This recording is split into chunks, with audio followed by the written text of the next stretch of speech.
Hi y'all, Tracy, Trials of a Long-Haired Girl here. Checking in for my weekly weigh-in and check-in. Last week, as you may recall, I was 171.4. This week, I am 170.2, so I am down 1.2. It was not, again, a particularly great week. I found that I was fighting some cravings this week. One of which happened to be salt. Thursday afternoon, I think it was, I was craving potato chips in the worst possible way.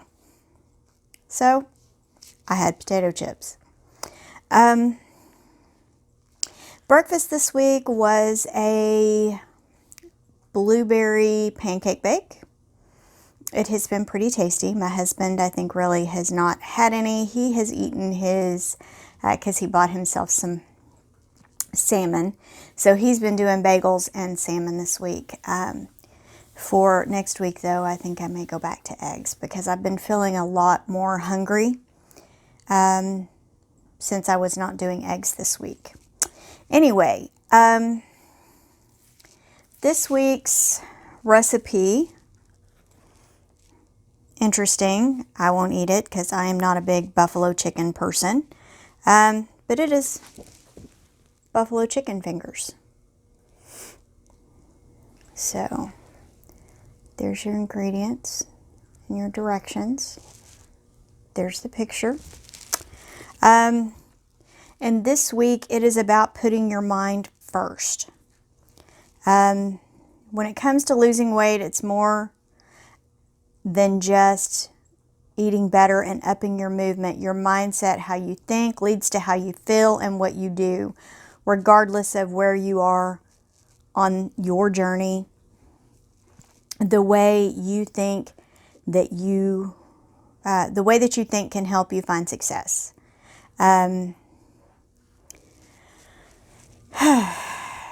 Short versions: develop awareness, alter your perspective, remember what matters to you, and practice self-compassion. And I'll be honest, it's taken me some time, probably longer than I would like to admit, to realize how much a negative mindset contributes to your health and your overall wellness. Something was said to me by a boss that I had when I first started Weight Watchers. Gosh,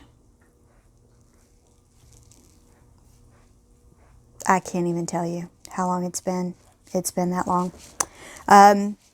But when I worked with her, she noticed that first of all, I had a very hard time accepting a compliment when, people would notice my weight loss. I would say, yeah, but, and so she kind of called me on that one. But the other thing that she said with me was something that has stuck with me for many, many years. She said, Tracy, what would you say to a friend who is going through the same situation that you are?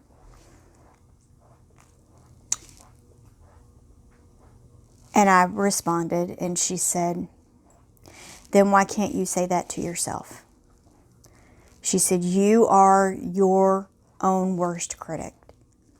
You have a tendency to be harder on yourself and expect things from yourself that you think would be unrealistic for somebody else.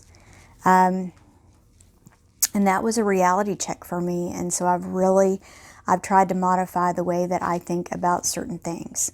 And trust, that's not always easy. Some days it gets real hard to give myself some leeway and to not feel like I should expect more from myself. In the last couple weeks, my meal planning has been a little harder. I've had a harder time. Even though I've kind of come up with ideas, it's been harder for me to implement. Some because of cravings, some because of, other things going on. But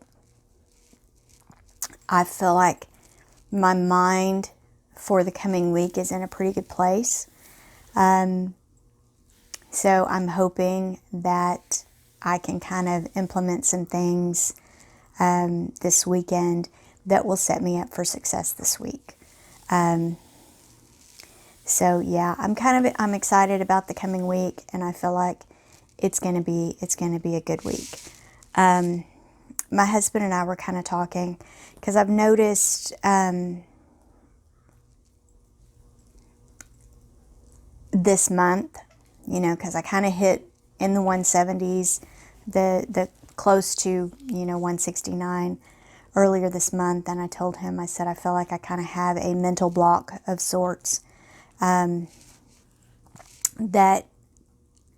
I'm just, for whatever reason, I'm sabotaging myself, and I'm not able to just push forward and get to the 169 mark, because I'm really close, and I've been really close several times this month or in the last couple months. And the fact of the matter is, I don't want to put myself in a position where I'm not going to succeed. So I've kind of got to figure that out. And that's about getting out of my own head and figuring out where I need to go. But my husband said it pretty well. I think one of the big things that I need to not do is I need to not focus so much on that number. I need to focus on working the plan the way I know to work the plan. Because to be quite honest, I've been in the 160s before. It's been a number of years. And in fact, I think that's where I was when my husband and I started dating 11, 12 years ago. But I think that a lot of it is kind of getting out of my own head. And there are some great meal prep options out there. I've found multiple ideas on Pinterest and things like that. So I'm hoping to implement that. But, okay, y'all may not know this about me, and that's okay. I love the library. Like, the library is one of my favorite places to go ever. I take great comfort in the library. It brings me great comfort.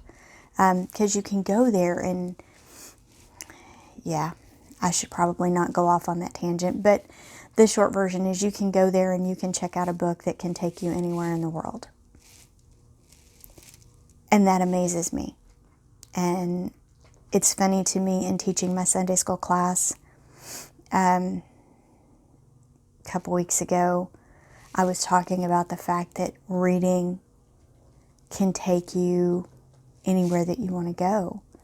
You can imagine yourself to be in a different place, in a different time, in a different situation.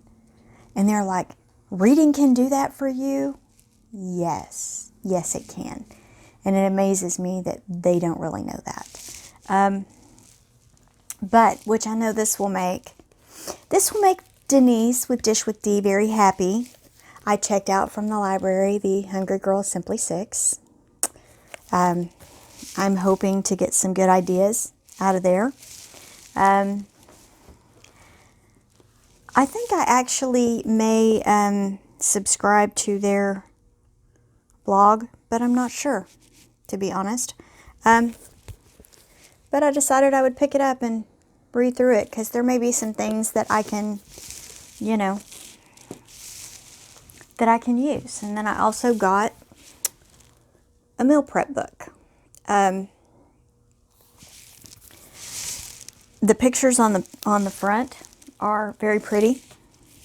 So I'm hoping that I can glean some specific ideas from that, and come up with some good plans.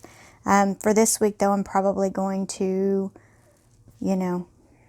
cook up some meat, probably some chicken, and roast some different vegetables, and then reheat those for lunch. I'm sure I'll have some other things included in there because, yeah, I have so many ideas bouncing around in my head. Y'all don't even know. But yeah, I'm hoping that I have some good ideas for this week and that I can bring some additional ideas to fruition for the coming weeks, and hopefully I can get past this mark that seems to be giving me so much trouble. And one of the things, somebody asked in one of the groups how people feel about Biggest Loser. And I'll be real honest, I know there's a lot of game playing that goes on Biggest Loser. My husband is not the biggest fan of me watching The Biggest Loser, honestly. He doesn't like it when I watch stuff like that, but it inspires me. I see things that I can bring into my own journey, and that kind of makes a difference for me. But one of the things that I have to say about, they've only had one episode out, or at least I'm pretty sure they've only had one episode out, and I watched it. They had it on YouTube, and so I watched it on YouTube, and I have to say that I was actually quite impressed. They have acknowledged, and I know they kind of have in the past, but Bob actually sat down in the Biggest Loser house and said, this journey is not just about, which, you know, is kind of something that Weight Watchers is saying this week, but it's not just about changing the way that you eat and moving more. It's also about your mindset. And he shared a little bit about kind of what happened after he had his big health scare, which I think many of us are aware of. But he made the comment, he said the first time when he was finally released to go back to the gym, you know, where he was in a position where he could go back to the gym, it scared him to death because he was thinking that he was going to, you know, he was going to have another situation like he did before. You know, he was going to go down and he was going to wake up in the hospital again. And, you know, that's scary. And when things happen to you, it can be really scary to do things like that. But, you know, here's hoping that things are going to be different and things are going to change. And, you know, that we can put ourselves, each of us can put ourselves, we can figure out our own bodies and our own minds and what works best for us. And we can continue to move forward. And, you know, finding this YouTube community, you know, I'll be honest, this is completely different from when I started Weight Watchers all those years ago.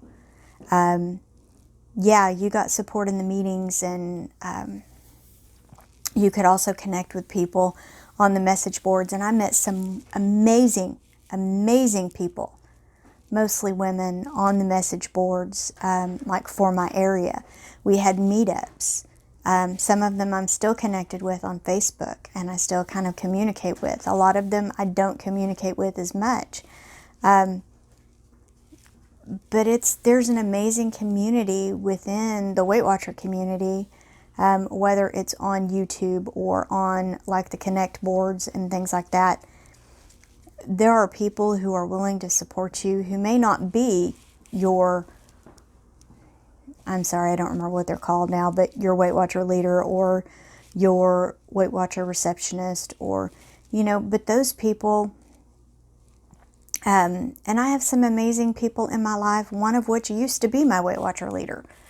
And she is still a huge support for me, even though she is not in her health journey where she would like to be right now. But we message each other every Saturday morning. She and I and one other girl who I had invited to come to meetings because she had done online only, but she's one of the ones I connected with on the message boards when Weight Watchers still had the message boards. We became friends. She's younger than me. I'm kind of, amidst us, I think I'm the middle child, but I could be wrong. I may be the oldest. But But getting that support from them, for me, is different than like the support that I get from y'all, or the support that I get from other people in the YouTube community, or people that I get on my Facebook page. It makes a difference. It all holds me accountable, and it all helps. But it's kind of a different level of friendship and communication. And the other thing that I'm truly blessed with is my family. My family has been a huge support in this. When I first started, when I wasn't working the plan the way I should, so it makes a difference. But your mindset can change everything. So, and going into this new month, I kind of know where I am. I know where I need to go. And so I'm going to try not to focus so much on the number, but I'm going to focus on working the plan the way I know I need to. So sometimes it's trial and error, and sometimes it's a string of really bad food days. But you know what? The good thing is that I can always get up, I can regroup, and I can push forward. Y'all, family is so important. And we had an emergency situation with a family member this week, and I am blessed that things turned out well. But every day is not promised. And every day that we have an opportunity to do something for ourselves or for other people, be kind. Be kind, be courteous. When a wait person says, "Hi, how are you doing?" I think it kind of shocks them, because I actually will look at them and say, "I'm fine, how are you?" Because that's who I am. But anyway, it's going much longer than I anticipated, but I hope everybody has a great day. Have a wonderful week. I will be back for Meal Planning Monday. I am not sure. I may actually have a What's Cooking Wednesday this week. I did not last week because we had some other things going on. So I may have one this week. You know what? I may do a breakfast casserole. That would be fun. So I may do that. But I will let you know when I make a decision. Probably you will know for Meal Planning Monday. Anyway, I hope everybody has a great day. Please like, comment, and subscribe. Y'all really help me stay accountable, and I appreciate it so much. Thanks so much for watching.